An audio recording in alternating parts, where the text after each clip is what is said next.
right, so you're walking into another amazing conversation here on Did She Really Say That? Now, Tanarra. Tanarra and we met and we've had a brilliant conversation around Did She Really Say That? What she does now, I love it because she is Rebel 75. Okay, there's a whole thing behind this, but she is the founder of this, and I love it because she's calling all the rebels out there to step up in your leadership. Like, stop playing small, right? Yeah, So absolutely. Daenerys like, it's time, ladies. And so if you're listening to Did She Really Say That? You know this podcast is all about having real talk with women in business, having us redesign and reculturize and really relook at all the gaps that are currently hmm happening in our space in both entrepreneurship and corporate world. It's happening in both. And we're really stepping up into this conversation because it's time to lead through a human centered focus and not a revenue centered process. And so, what I love about our conversation here on today's episode of Did She Really Say That? Is that Tanara is going to talk about how she helps organizations build out bold, human centered cultures, right? Through leadership facilitation and cultural design. Now, what I love about what you do also is that it's like bespoke, it's customized to the environment. It's not a one size fits all, which is, I feel like, what everyone's been like, just get this new leadership out of the box. It fits everybody. And we know that's BS. She's shaking her head for you guys that are that are listening only. She's like, "Oh God, that's exactly what Yeah. they do, right?" Yep. So she's done incredible things in her career. She expanded over 2 decades. I'm sure we'll touch upon in this one. But really, what she's talking about is like when you're leading a team, whether it be yourself, a minimum of 3 people, a large team, there are things like what is your innovation? What are your navigating tensions that are naturally going to arise? Like you cannot avoid conflict. It's going to come up. But conflict looks differently. And it all depends on your perception of what conflict is, right? So she hmm brings in some real talk, which I totally invite you guys. And we're going to talk about one of the guides that she has that she's going to be giving away at the end of this podcast, because this is really going to help you if you're ready to build a business, if you're building your business, if you're already at business, but now you're like, crap, something's going wrong. This is the conversation you want to listen to, right? So, real talk, real tools about the complex terrain of workplace, relationships, right? Everything that it takes to be a human being and coming together. We're all in this race for AI and replacing human beings, but at the essence, it's human beings that buy the goods, that create the products, and that are what we live for in humanity. Okay. So, what's really fun is that a lot of the conflict that she talks about and things that she teaches and the games and things that she plays with is actually inspired by raising her 12-year-old son. And I think that's brilliant. Like, talk about conflict resolution with in your kids. How much can you possibly learn from your kids, right? So much. So much. So tell me, let's So start there. much. So how much are you learning from your son in this Okay. conversation? Um, quick reframe. My kid's non-binary. So born girl, Okay. non-binary. So that's the first thing, right? Like I had a 10-year-old show up in my life and say, I'm not with this gender binary situation, Hmm. which I don't know. I know parents are navigating it, but the thing that was beautiful about it to me was that it was declarative, they were clear, and it wasn't a big deal. We created a space in Hmm. our house where that was okay, right? So Okay. allowing even my 10-year-old to be themselves, which we are terrible at as adults, believing people when they tell us who they are, what they need, Uh, right? So really being able to create a space in my own house and break crappy previous generational norms around slapping my kid into a box, making hmm. them be somebody, but also being really real with them about, cool, this person you are and these things that you need, not everybody is going to see them the same way. So let's Yeah. talk about what that means at school. Let's talk about what that means in family. And that psychological safety that exists in this house has enabled my child to be who they are and Hmm. feel comfortable. And we have our own tensions that we navigate. They are an incredible kid. They're also autistic and have ADHD. So there's all sorts of stuff that shows up, right? Different Right. patterns of learning, different ways of communicating. And I could choose not to make space for that in the Right. same way that I've watched people choose not to make space for what their families need, what their team Mm. members need. But why? Like, why do I want to live in a house where everything is at odds at all times and we're fraying at the edges? Right. Right? But also navigating with creativity and humor and honesty. Um, so just all of the things from being a parent that show up in my life that also like created this transition for me leaving the corporate world and really Mm. deciding to do my own thing because And the journey you're on. I needed to roll my own to be a Yeah. healthy parent and a healthy woman and to be able to actually still make a living at something I love doing and not be completely disenchanted with the idea of work. Yeah, I think you're leaning into something around that one too. And thank you for the clarification. Yeah. Um, and I think so many times as women, we do get into this corporate space and we have been put into a box because we're mirroring and mimicking a structure and architect that isn't designed for how we look and feel, Hmm. right? And Absolutely. so is as being a as we transition this, it's giving us the space to say, hey, we're pushing back. I am taking care of my family. I am taking care of the people in my life, right? And if being of that service, my job doesn't fit in a 9 to 5 box. It doesn't fit within a uh, patriarchal construct. It's going to need some ebb and flow. Yep. And so this is really what worked for you as you transition from corporate into entrepreneurship into owning your own business. What had you go after like the rebel piece of this? I love the Rebel 75. And when I know when we first chatted, this was like, ooh, tell me a little bit more about Rebel and Yeah. what it means for you and the framework that you're designing around this Rebel piece. Yeah. The rebel piece, I think, was a natural evolution. So my LinkedIn tagline for decades, I think the entire time I was on LinkedIn while I was in the corporate world was leader by design, badass by nature. Um, because I was generally that person who was walking into a new role, a new place, and saying, I love what we do here. I have a question. That thing over there, why do we do that? Mm. Is there some other, because I'm watching people not like work around it, right? Find a different way to do it that's entirely with like outside of the system that you've set up. They're still getting it done, but now it's But less efficient because they got to take 3 steps to the left, one flight up, one flight down to get to the same thing yeah. because you've blocked the through line, right? Like Mm. there's no, the direct path that they want to open, you won't allow to open. So why not? Um, so I spent a lot of my career, like from my early 20s, being that person who was always asking the questions, and not because I felt like my ego needed to be served, but because I was watching really talented people always find workarounds, right? And so my early days of my career in like the learning and organization design side of things, teaching people new technology in the late 90s as as all these things were coming into the workplace, right? We're losing Massive changes in technology were coming into the workplace in the huge. 90s. I mean, huge. Huge. And so I'm watching people who are career, like deep career, and then they're seeing this new tool and they're like, "Oh my God, I'm going to be replaced. Oh my God, I can't learn this. Oh my God, this is so hard."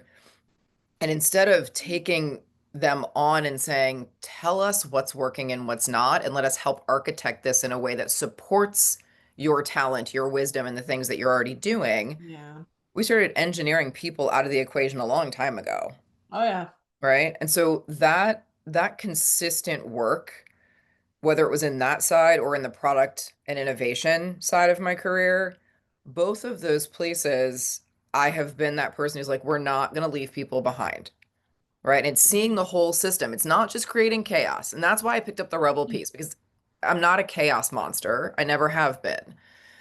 My intention is always to create a space where the system is working on behalf of those inside of it and consistently working better. I am always accountable, right? It's one of our principles is like being accountable for the outcomes and sticking around through the hard shit. Yep. and learning out loud, right? Like Ooh. rebels fail in front of people. They learn out loud because they're pushing on something that maybe has never been done before. And without that, work suffers. Without those people who are willing to really and truly push something on behalf of the greater whole, Mm, work becomes the sea of the same, true. right? And so that is the thing that like we're pushing on with Rebel. And I really wanted to make sure that whatever I did on the culture strategy and coaching side was really anchored in this perspective that anybody can be a rebel. It isn't just those like bright, shiny, creative people that we think of as quirky. Mm. There's actually principles behind it, and there's a whole bunch of people have written about it. It's not like I'm the first person to say rebels need to be in the workplace. But I'd like to say it a little bit louder and be persistently unquiet about that concept. Yeah. And that I think is one of the things, and we'll talk about the unquiet in a moment because that was one of the things that we did start to dive into is the unquiet, right? Because there is this sense that the rebel is the one that's making all the noise, but if you really look, the rebel is the quiet rumbling under the ground that really Hmm. moves more than the bright shiny object around the world, Hmm. right? Yeah. So think is as you're designing, and I tell this to women all the time as I work with them too, and I coach them, I said, you don't have to follow everyone's way of doing it. It's Mm. about understanding what pieces make sense to you and then Yep. crafting it to around your lifestyle, around your experiences, because Yep. it's not, you don't need everything from everybody, but you do need maybe a piece here, and bringing that together. And that is the rebel. Yes. That's saying, Yes. I'm going to take different modalities, I'm going to squish them together. I want to see what happens. Absolutely. Absolutely. Right? Try it. Like the willingness to try something new, but not for funsies, Mm. right? It's not for funsies. Right. It's with Right? intention. It's with intention and purpose. It's with deep intention and purpose and because there's a thing to be done, Mm. Yeah. right? Like it's not because I'm bored sitting over there being like, gee, I'm bored today. I think I'll go stir up some shit. It's like, Yeah. actually, I mean, you there are know, moments when I do feel like that. I'm like, you know what? I'm bored. Let me go find something creatively messy to do. yes. But most of the time, like into your point, and to your point, there is something, even with the work I'm doing, is I'm a rebel in this because I'm questioning the truths of the perceptions like you are doing, saying, is Yes. this really the only way? Right. Is this because that's what I feel like we've been molded to believe is that this is the one way, this is the way. Oh, Well, maybe. And there seems to be a pathway over here, and there's a pathway over mhm. here, and I want to kind of go around this way and do this added element to it. There's this sense of, I feel like with especially with women, I feel like there's a sense of like we're finding the gaps or we're noticing the cracks more Mhm. so than at any other time. We're like, yeah, this is fractured. Yeah. You guys keep putting band-aids on it, but you can't band-aid a gushing wound at this point. Yeah. And I think that's where the creativity and the try it notion, right, really I think comes in is like I've never been one to say like all of these pieces are terrible, they're all broken, let's throw them all away, too. Right? That's the other piece of it. It makes me think of the Japanese concept of kintsugi where like something breaks and you reassemble it with gold, right? Yes. It's like there's nothing wrong with scars. There's nothing wrong with like reassembling something so it's newer and stronger. Mm-hmm. But to just like glue it with some Elmer's and let it keep leaking or like put some tape over it and be like, no, there's nothing to see here. It's all fine. Yeah. That's not the point. Like, let it show up as something new, as something formed differently, with all the wisdom and the brilliance and the strength, but also all the little tiny broken pieces that don't need to be there anymore. Those can go away, and that's okay. Right? Like So, that was some of the impetus behind part of the language with Rebel is we talk about this notion of tiny rebellions. mm, It's like because I think one of the things to your point about like the only way coming from the consulting space is like it's got to be this giant program and we've got to completely blow it all up and do it all over again. It's like hang on. What if there was something I could just do with 5 minutes of my day that might change the conversation my team is having, or the way that we enter into a decision we have to make that suddenly makes people feel like, oh, I can voice my opinion. Where yesterday I felt like I was just here because it was performative. And Mm, today you've said to me, I'm going to be the last to speak. I really want to hear why we shouldn't do this. Please tell me why this is a bad decision. yeah. As opposed to please validate my decision and tell me all the wonderful things that I'm doing. Tell me why we Yeah. shouldn't do this, y'all. Yeah. Like, let's get it all out on the table. And I love that because I think so many times we think we have to be in a yes and agreement. And I think as a leader, when you give the space to challenge or bring up what could be the other side of this, it does bring in like a more wholesome approach. Yeah, it It does. opens up point of views that you may not have even really looked at. And I think that's the beauty of what you're creating and have created inside of the Rebel and what you're, doing this. And let's talk about the unquiet ones as we're inside of this.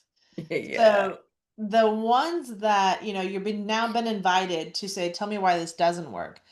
This also gives that space for the unquiet ones. Yes. So let's talk about what you look at as an unquiet one. Like where is that being the evolving for you? The Unquiet Ones is such an interesting piece of the Rebel 75 puzzle. Super, super interesting, Um, fascinating. so I it's come from a few places, but one of the things that has always stuck with me is that I think to your point, you said it earlier, like it's not always the bright, shiny one. Actually, maybe it's not that person. And I think that we always think that change has to be loud, Mm. right? That shift in perspective has to be loud. Or even has to come from the top. Yeah, absolutely not. Absolutely not. Rarely does it. And this is not to denigrate, senior leadership, but Right. like let's be honest. There's We're way pointing to more something. We're when there's pointing way in the more people who yeah, are not in those roles than people who are in those roles. So the correct. possibility that rumbling underneath that you're talking about, like so the genesis of the unquiet ones though is super personal. Mm. It comes from this space of sitting around, both growing up, like watching my mom and her friends around a table, and somebody always being willing to say the thing that nobody else is saying, and not like shouting it, but be like, "Do you really believe that about yourself?" Mm. Or I don't like the way I feel right now as I'm aging. Like, let's talk about all the stuff we don't like to talk about. Or I feel guilty because I am ambitious and I'm trying to balance that with being a parent or a partner or a caretaker. All those things that we sort of keep down here. Yeah. And when they do come out, and they come out from that person who sometimes maybe you least expect, who says the thing, and everybody goes, "Ooh," to your point, did she really say that? Like that came out of that person's mouth. Mm-hmm. And there is just a beauty in the fact that when you get, especially women, but when you get folks around the table who are willing to say the thing and not shout the thing, but say the thing, and then suddenly we all learn that we can be just a little bit more unquiet about the things that matter. Yeah. That's where change takes root, whether it's personal or professional. And so, one of the projects that's on deck is a podcast that I desperately hope feels like a conversation with my kitchen table and my Mm. friends who sit around that kitchen table, much like this feels, and sort of say the things, talk about the things, and make it okay for other people to eavesdrop. Like when you're in a restaurant and you're like, there's somebody having a really great conversation, you're like, they just said some stuff. I want to hear Yeah. that thing and I'm leaning into it, right? Yep. But that happens at work too. It The does. problem is we don't create the space always for it to proliferate. It's somebody says it, a lot of times they're saying it in the proverbial cafeteria or the break room or the hallway. But we don't have hallways anymore as much. We have a Zoom video conference. Right. And Like, so they're saying it in the chat, in the private chat between two people, and that feels disingenuous to me. I don't Mm, want to promote that. I want people to be able to say it in the meeting and say, hey, I just had a thought. Here's what's sticking with me about it, and it feels uncomfortable. Or I want to celebrate this thing, and I know it's maybe not the thing that we intended, but here's something great that came out of this, yeah. right? Like, And there are both moments that happen. There are yeah, times something happens, you're like, holy crap, I didn't know this was, but let's celebrate this. And there was like, yes, hey, can we acknowledge like this thing that kind of made me uncomfortable? Like we need to right. have the safe space to Hmm. really enjoy that conversation and use it Yep, as what it is. It's a conversation to move something, but then you get everybody, vested into it. It is right. relationships. It is. But that's the Completely. basis of the work. Like that's really where a lot of this started for me. It was I started training as a leadership systems coach a few years ago. And I think that for me was the big unlock on the coaching front. Mm, I'm not a traditional coach. I'm not like a traditional I do some executive coaching, but that's not my space. right. Even when I'm with one person, I'm bringing their whole system into it, and we're talking about relationships, both that relationship with self and your own relationship to your own crap and your own brilliance, um, and to those things that surround you at work and at home.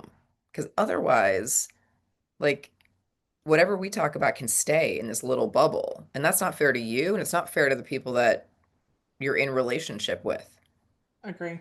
right? So one of the things though you talk about like are the critical elements, like especially around teams. And I think we can get into this as part of your, the Rebel 75 is that teams is something I see. I hear the word community, I hear teams coming up all the time now. I think this silo experience of having this hierarchy and everyone's separate and these different things is collapsing underneath of us rapidly. And so Yeah. there is the sense of bringing together teams, cultures, peoples, having this conversation. And one of the things I know that when I dove into even looking at your website, there was one word that popped up which was rituals, which is part of your Hmm. three key elements. So why is ritual? Because in some places that can seem a little shoulders up, like you're talking rituals. It has maybe a negative connotation, but I love how bold you are in using that and its integration as you're talking how to bring teams. So let's talk a little bit about the rituals, as I know we're kind of getting towards the end of our time, but I Yeah. really Yeah. love that word that you bring into play. So, one of the things about rituals that has always struck me is we invest a lot in them in the corporate space, whether we realize it or not, right? So, that team offsite that you do, that's a ritual. Mm-hmm. That strategic planning moment you have, that's a ritual. That 360 feedback survey or performance management moment, it's a ritual. It happens around the same time every year consistently. Generally they're designed to make meaning of what has happened or what has come before, Right. create connection, create deeper investment, give people an opportunity to experience something with the same people in a different way. What is it if it's not a ritual then? Like that's right? I mean, Right. It is. That's exactly what a that's ritual exactly what a is. ritual is That is the essence and definition of a ritual. of a Yes. ritual. And Yes. so I think the thing that has always stuck with me, like folks like Priya Parker in The Art of Gathering, and there's a few other folks who write a lot about purpose as your bouncer, right? That's one Mhm. of Priya's things. And I love the concept because so many times we go into these, we're like, yeah, we're doing a team offsite. Well, why? Well, so we can be together to do what? We do these carelessly. And then Yes. we wonder why nothing changes, but we also have had this tendency to relegate any human-centered work we're doing to that moment, Mm. right? So we stuff 10 pounds of stuff in a 5-pound bag to try to get through like let's reflect on the year and then let's talk about what's going on and let's have people like have a happy hour and let's build relationships and let's do all of that. And then It's we so expect so busy. much to come out of it and it's Yeah. so busy, but then we get back to work and everybody's like, cool. I don't even remember what we did, and it was 2 months ago. Yeah. It basically it dissipates. It just becomes just absorbed into what's going on. And I Yeah, think that's the loss is that there's the intention was set, but then it degrades over right. time. It degrades over time. And I think the other thing too is that really, in many cases, they're just deeply performative. Mm, true. So you've got to, like, we have to think about these things as the fact that we're inviting people into a space to do something that is different than every day. Mm, So let's not bring the stuff we do every day into the ritual. Like, let's make them stand for something yeah. because routines are where culture lives and dies. Your everyday stuff, right? It's what you permit, promote, protect, right? That is where culture lives and dies. Routine or rituals, though, are a place where we can go and really think about like, how are we doing at this? Mm, What do I need? What did I take away? What do I need? How do I understand you more deeply? How do I like create space and breath for us to both appreciate and really truly reckon with what's there, right? I mean, I think about the rituals we have coming up, in the States, the yep. holidays and how we see them, and I'm every not even sure family. I call them a ritual anymore. I just call it a big marketing palooza. That's what Well, it feels like to me. yeah, exactly. So we've gotten a little bit far away from kind of some of but I think it depends on how you hold those spaces, right? So we're Yeah, making some really intentional choices in my family to like rethink how we are spending those yeah, moments. yeah. But that's the cool part. So rituals for me are a big place to reimagine Mm, leadership development, to reimagine team offsites, to reimagine strategic planning, which I've done with a couple of clients this year, to really rethink how we weave in things that are both very human and very business oriented. We know people have things to accomplish. We know you got goals, yeah. but we can bring them together and still create space for people to make meaning of things.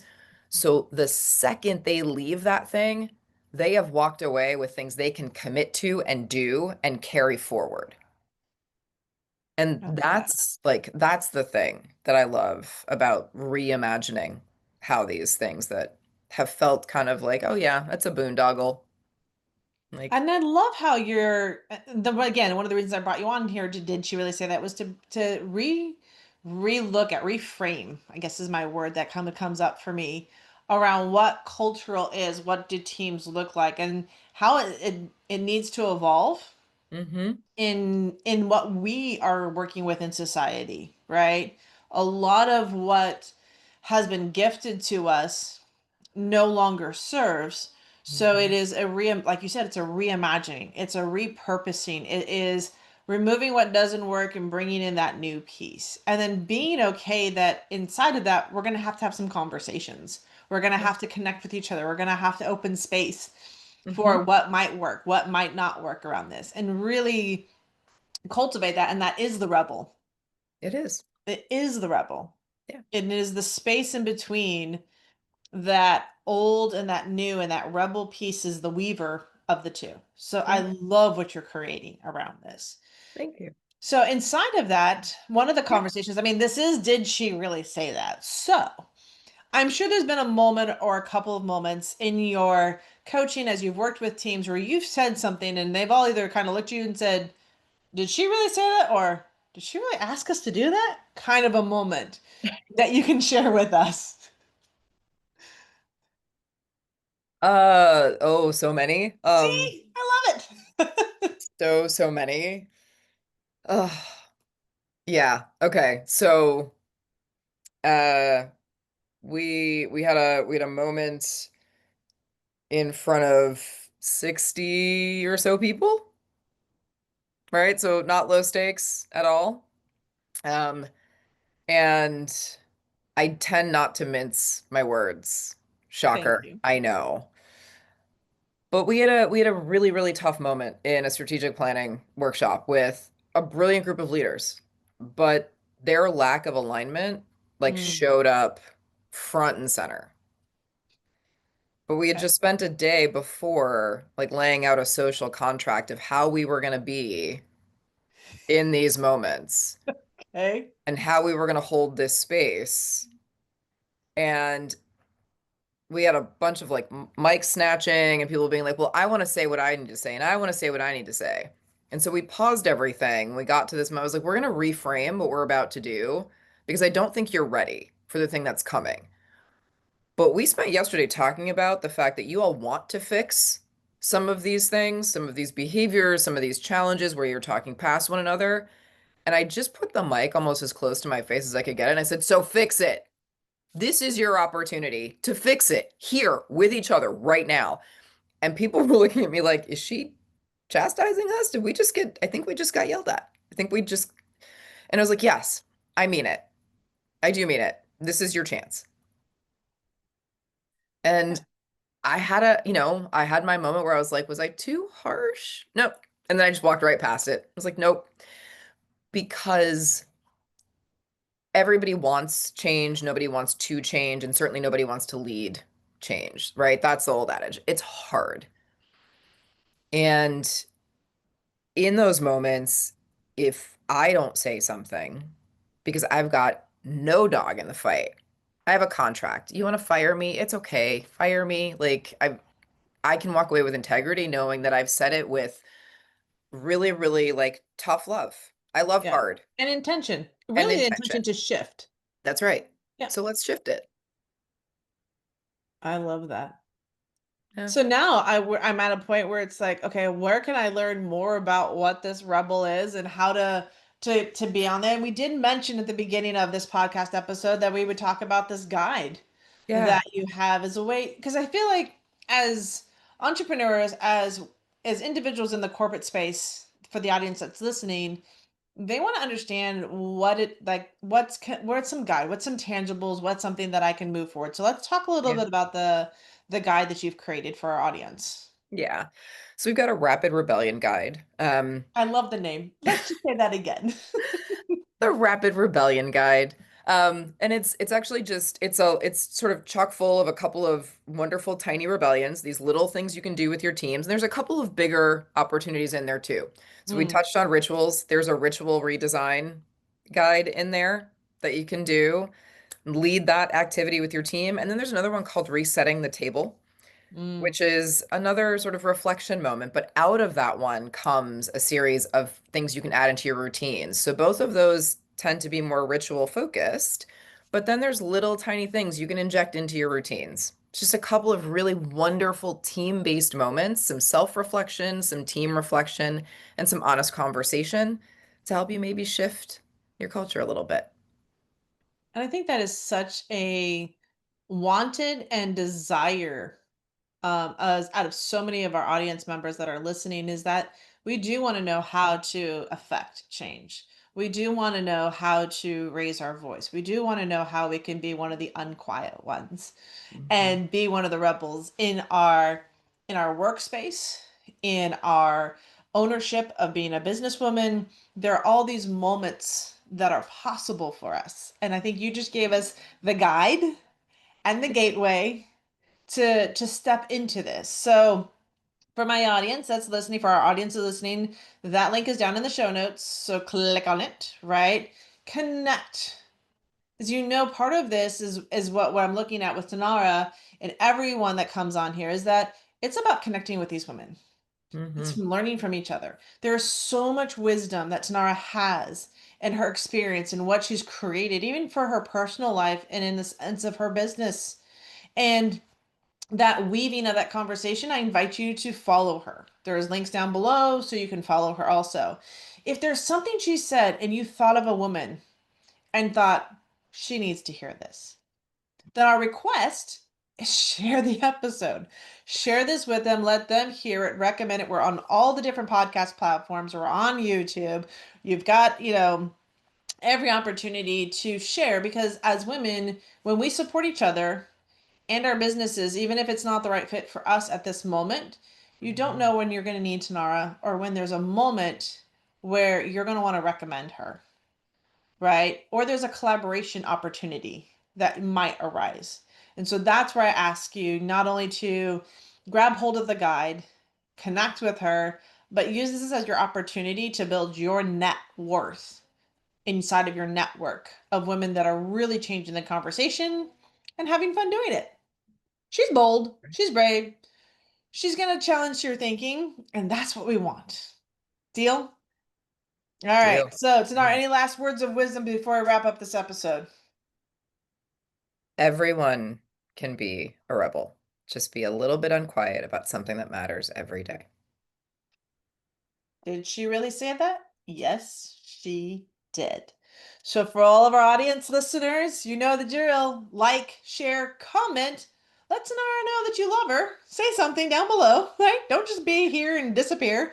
But also, we will see you on the next episode. Bye, everyone.